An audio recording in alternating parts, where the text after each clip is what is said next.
You are listening to the Keep the Weight Off podcast with Dr. Angela, episode number 44.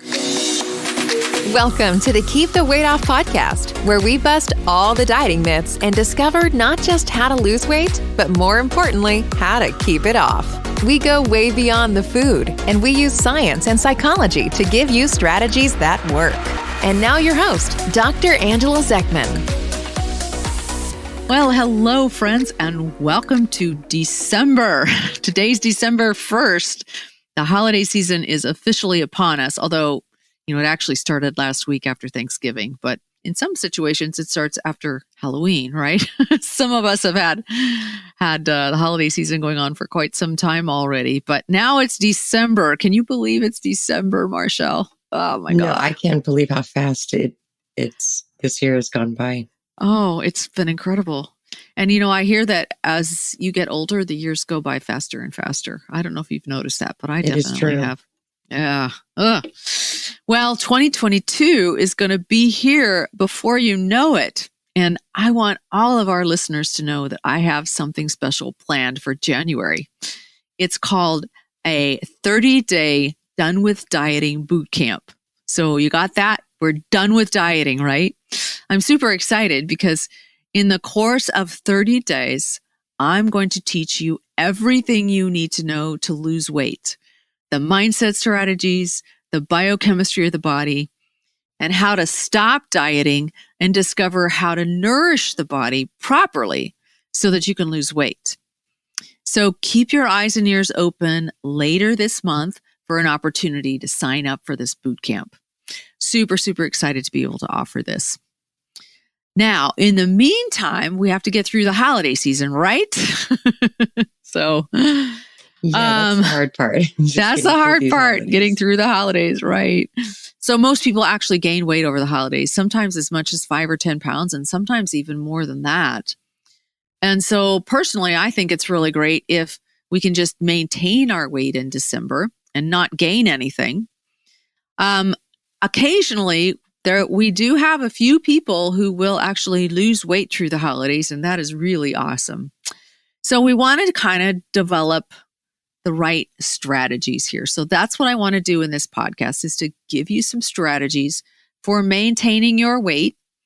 And then you can join us in January for the boot camp and really start to understand what to do to lose. Okay? How's that sound? Sound good? That sounds great. Let's get into it. Yeah.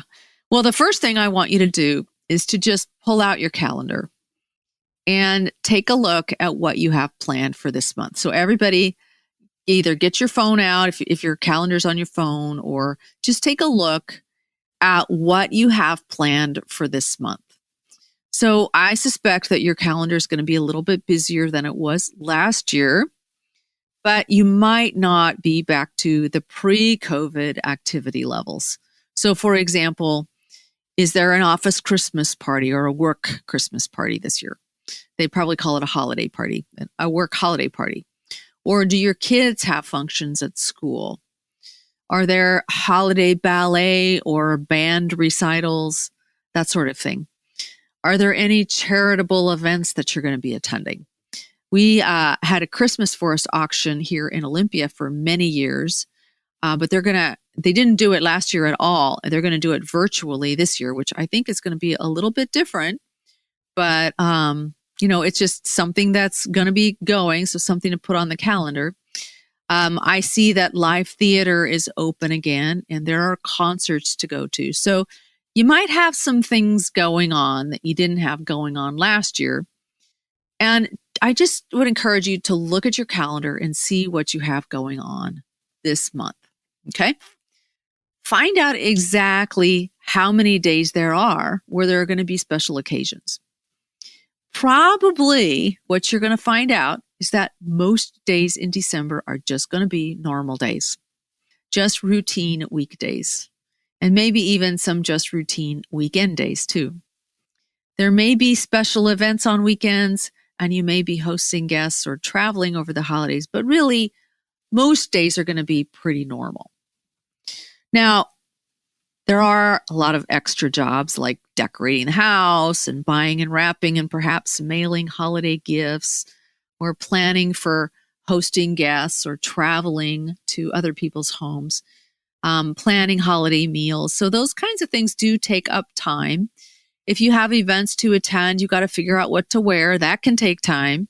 So there can be a lot to think about, and it can actually start to feel a little bit overwhelming. So, have you got a lot of stuff going on in December, Marchelle? So for me, I think that the most overwhelming part of December is shopping and buying gifts for people and the pressure of, what to get everybody, because I always want to get the perfect gift and I always wait till the last minute to shop. So it makes it super stressful. So shopping. So shopping for me is where I struggle, is the shopping part. All the other stuff is like fun for me. But feeling the pressure of, buying the gifts for everybody is, and I have that too. I can't wait till the last minute though, because I have to actually get it mailed out ahead of time because I have so many relatives out of state.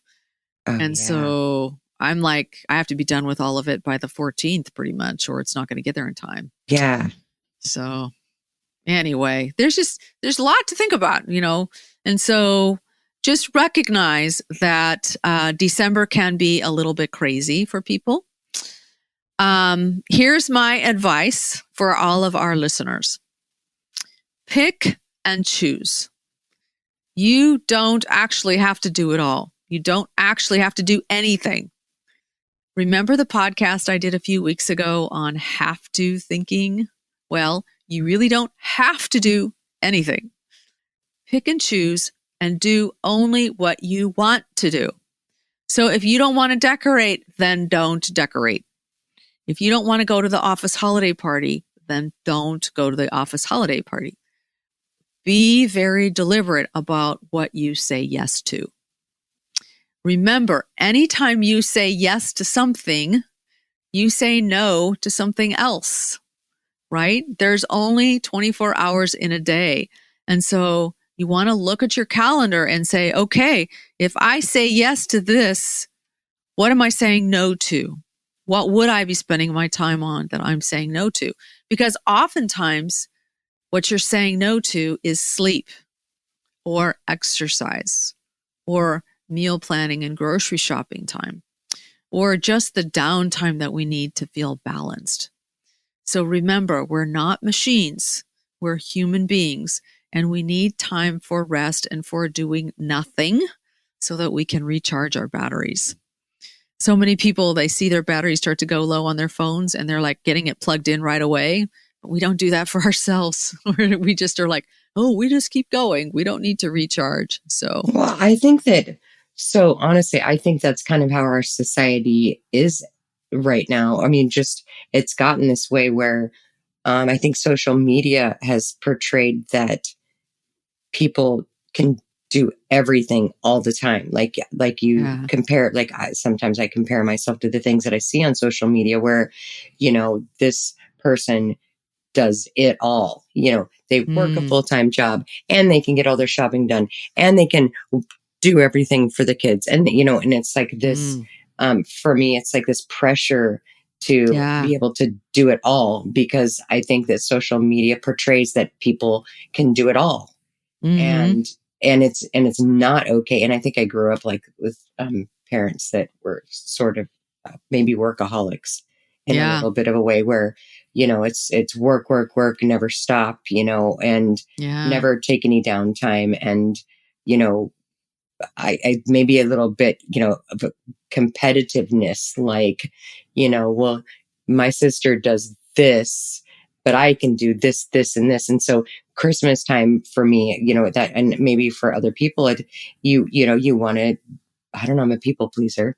So you want to be able to do it all and, be there for everybody and make sure that you've gotten everything done and that your house is decorated better than anybody else on the block and your lights are better than everybody else's.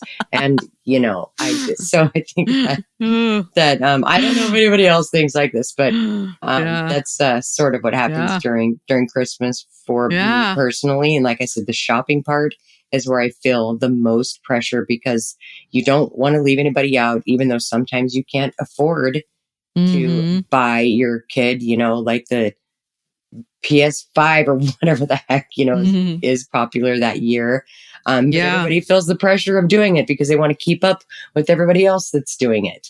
Yeah. And so I don't even know where I was going with this, but well, there's just a lot of things that can be very overwhelming during this month. And so we want to, as always, step back and take a look at the bigger picture, right? And remember that anytime we're saying yes to something, we're saying no to something else, and that we are human beings and that we have needs. And one of our needs is for adequate rest, for exercise, for moving our body, for downtime. So just make sure that you know what you're saying no to when you say yes to something. I also recommend that you sit down and write about what kinds of concerns that you might have about the holiday season. So, for example, do you have one of those jobs where, like a corporate job where appreciation gets expressed to you in the form of food? This used to happen when my dad was working. He worked for Cessna Aircraft. And so they would send every year, in appreciation, they would send a big basket full of goodies and stuff. And it was like, is that stuff going to be coming into your house? Maybe you're like my brother, who's a postal worker, and the people on his route leave all kinds of treats in their mailboxes for him. And one year I was at his house for Christmas, and I couldn't believe all the cookies and fudge and candy he brought home. And he actually still had stuff that he'd put in the freezer from the prior year. So, it's a lot of stuff. Good postal worker, then. Well, he's on a rural route, and so people really appreciate their rural mail carriers. So, and yeah, so anyway, there are certain things that happen this time of year usually, and that if the more you can think ahead about what might be getting in your way, the better off you'll be. Maybe you're concerned because your mother always makes traditional cookies that really trigger your sugar monster. For me, it was my mother's Russian tea cakes. Those things are evil. They're sort of like, I talked about marzipan over the summertime. Russian tea cakes are like that for me too. I just cannot eat those without suffering severe cravings for days and days and days and days. And so one of my fears, if I were visiting my mom for the holidays, would be whether or not I'd be having to fight with the Russian tea cakes. Okay. Oh my gosh. So, you're totally speaking my language right now. I know. I know that we've talked about this on so many podcasts, but in my family, it is traditional. Not just my family, in my husband's family too. Grandma would not just make Russian tea cakes. She would make literally 15 different kinds of cookies, 5 kinds of fudge. All of these things. She would spend days and days, and my mother too, and my grandmother used to do this. This is just a thing. Yeah. And they would make these big platters, right? Yeah. For all the different families. And this happens even before, the Christmas day, this isn't even like a gift. This is just a tradition where, you start handing out the cookie. I've even heard of people doing cookie parties. Instead, like a gift exchange, instead of a gift exchange, they do a cookie exchange. Yes. Where they make the cookies, and give them to each other. And, I have done that. Yeah. And a lot of nurses tell me during this time of the year, there's always tons of stuff in the break room because they're getting the baskets that, doctors will send to each other, and the doctors will just throw it in the break room, for the nurses to eat or everybody to eat. And so teachers have a really rough time. Teachers have a rough time this time of year too, because the parents will oftentimes express appreciation in the form of cookies and treats and stuff like that too. And candies and chocolates and all that. I mean, if you go into Fred Meyer, for instance, it's so weird. The day after Halloween, I Mm-hmm. can't remember which store I went into, and it was completely just set up for Christmas, and all the Christmas like all the wrappings that Mm-hmm. the candy companies do, it's all themed, with the red and the gold Yeah. and packaged really pretty because it's a really easy gift to go in and grab somebody a box of chocolates, Mm-hmm. and give it to your neighbor or, Yeah. your financial manager, whatever. Yeah. And so, so it's definitely a holiday with a lot of pressures. It is. Well, and I want you to know there's a reason that people give sugar and flour treats and not broccoli at the holidays. And that's because of the It brain doesn't taste as chemistry. good. No. Well, it's brain chemistry that gets triggered when we have these treats. So you get a big hit of dopamine from sugar and flour. And dopamine, if you have not heard me say it before, I'll say it now. Dopamine is the pleasure hormone. And it's actually a pretty big hit that we get from these foods. We also get a serotonin boost. So serotonin causes us to feel a sense of well-being. So there's a well-being, but then there's also pleasure. And then there's another hormone called oxytocin, which is also known as the love hormone because it causes us to feel a sense of connection. So when someone offers you these kinds of treats, whether it comes in the form of eggnog or hot chocolate or cookies or fudge or whatever it might be, they're offering you an opportunity to feel pleasure, to feel well-being, and to feel connection. So is it any wonder? That's true. I feel like my grandma and my mother, they work so hard. They do this for days.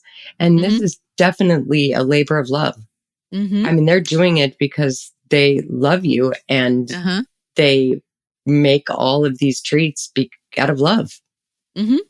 I mean, they never thought for a second they were giving you poison or hurting you in any way. Right, exactly.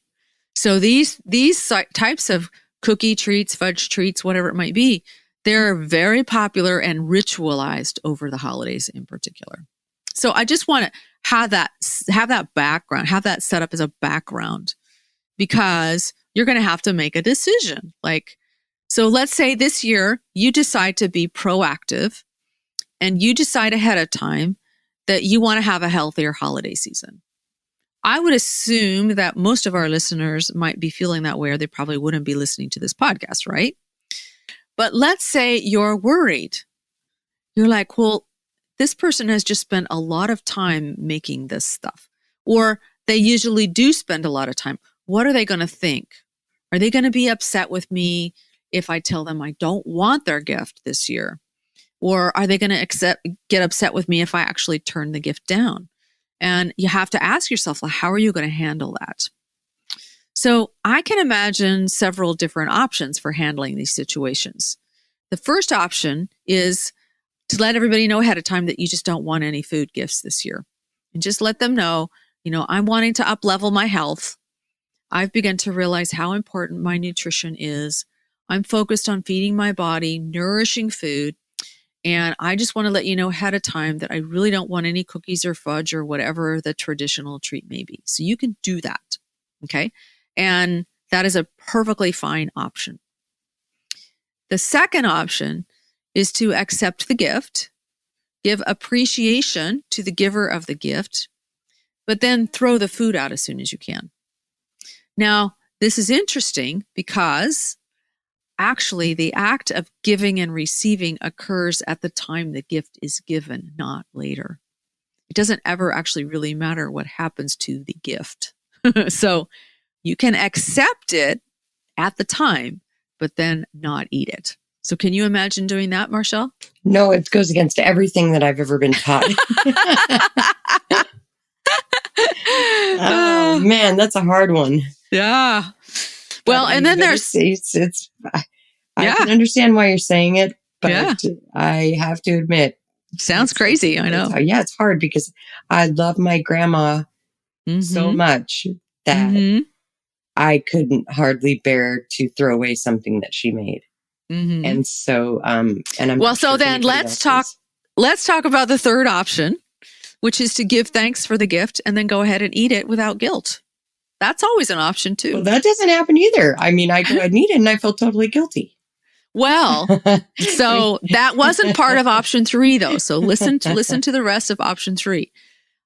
Be prepared. So you eat it without guilt, but you're going to just be prepared to feel kind of bloated and sluggish. And you might even feel a little nauseated or sick. And you get prepared to experience cravings afterwards. You just know what you're doing. Any of those first 3 options that I just suggested is perfectly acceptable.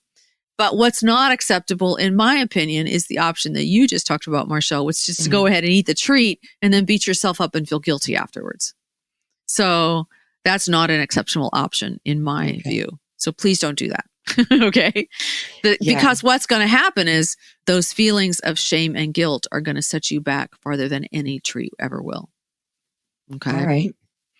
So just be aware of that, you know? I think for me then, and I'm going to have some hard conversations then. And ahead of time, just tell them that I just found out I was diabetic and I can't have any sugar. No, I'm just kidding. I'm just kidding. But I'm going to have a hard conversation because the thought of throwing away something that my grandmother made is really, really hard for me to do. And then also splurging and going against, trying to eat healthy. And then I know I'm going to feel guilty afterwards. So those 2 options for me personally I don't think they're going to work out very well. So I think having that conversation with everybody ahead of time is probably for me the best option. Yeah. Cool. Well, many of us are afraid of disappointing the other people with the decisions that we make. So I want to just address that. So I want all of us to make sure that we aren't doing things to please other people at our own expense. So for example, let me talk about, let's say I'm going to go ahead and eat the Russian tea cakes that my mom made as a gift. And I've eaten it because I don't want to disappoint my mom and I don't want to feel guilty. But what ends up happening when we do this is that we end up disappointing ourselves instead. So we're still experiencing disappointment and guilt. Right. Right? Right. So here's the question. What's worse, disappointing someone else or disappointing ourselves? And that's a really good question. That is a really good question. Because most of us are much more willing to disappoint ourselves than to disappoint someone else. That's me. So here's something to think about. What if this thought that you have that if you don't eat someone else's food treat, that they're going to be disappointed in you is actually wrong?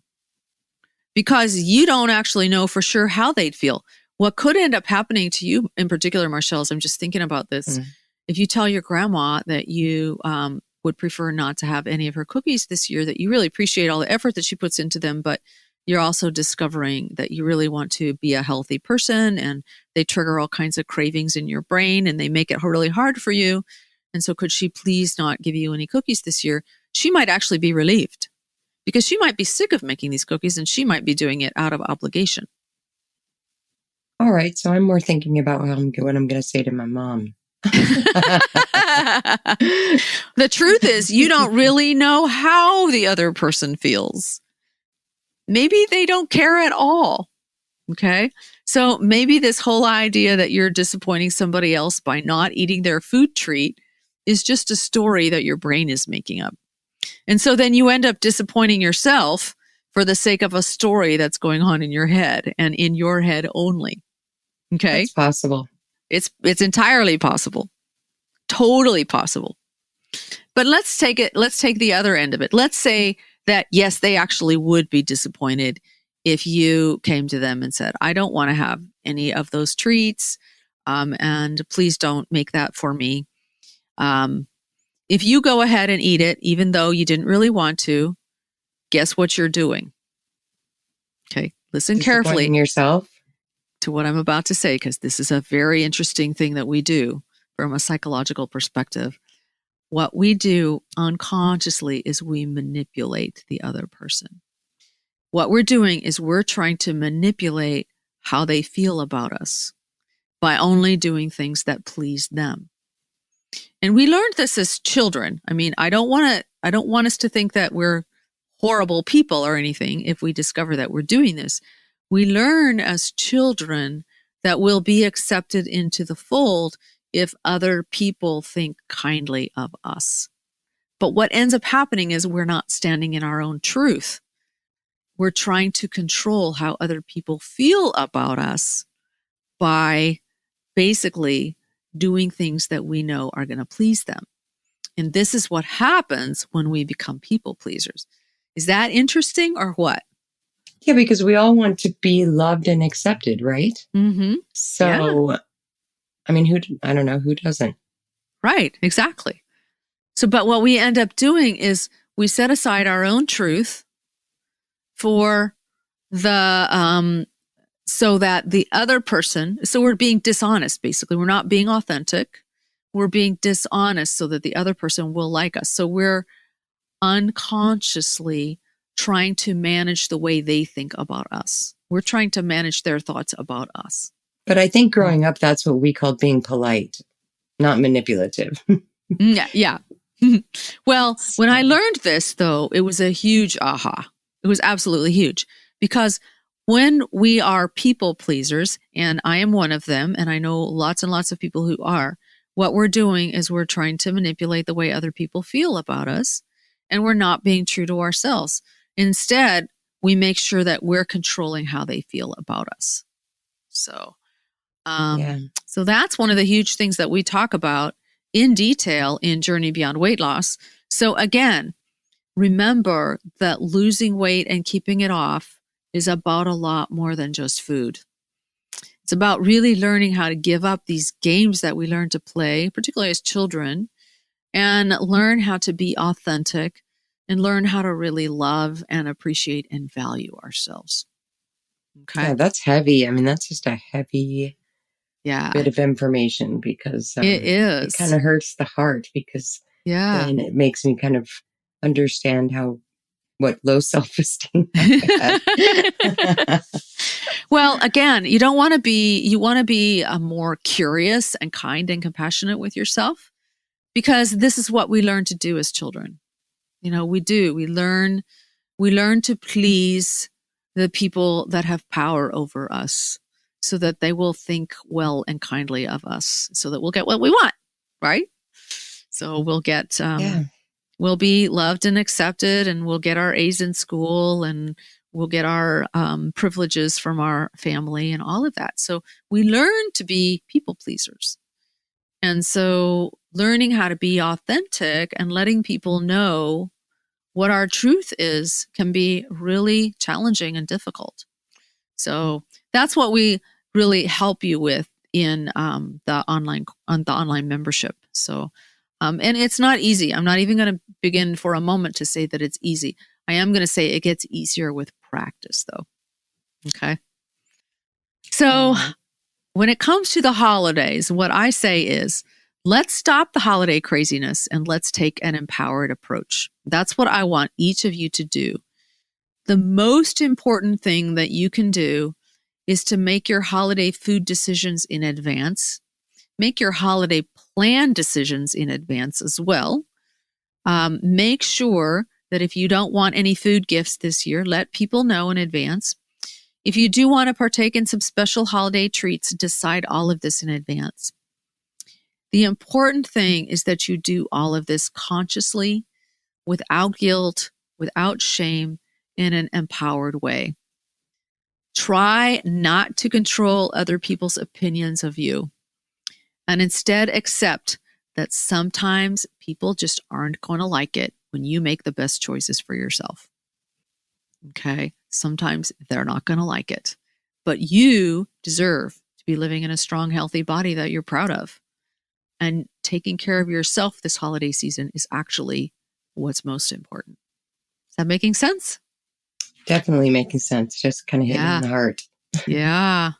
It's not easy, but it gets easier with practice, and we can help. All right, everyone. Thank you for being here and thank you for being a part of our community.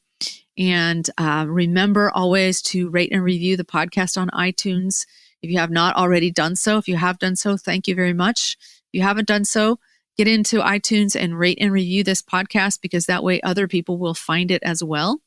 And Marchelle and I will be very, very grateful to you. Wishing everyone a wonderful December, and we'll see you again next week. Take care, everyone. Bye-bye. Hey, if you really want to lose weight and keep it off for good, your next step is to sign up for Dr. Angela's free weight loss course, where you're going to learn everything you need to get started on your weight loss journey the right way. Just head over to journeybeyondweightloss.com/free course to sign up. Also, it would be awesome if you could take a few moments and write a review on iTunes. Thanks, and we'll see you in Journey Beyond Weight Loss.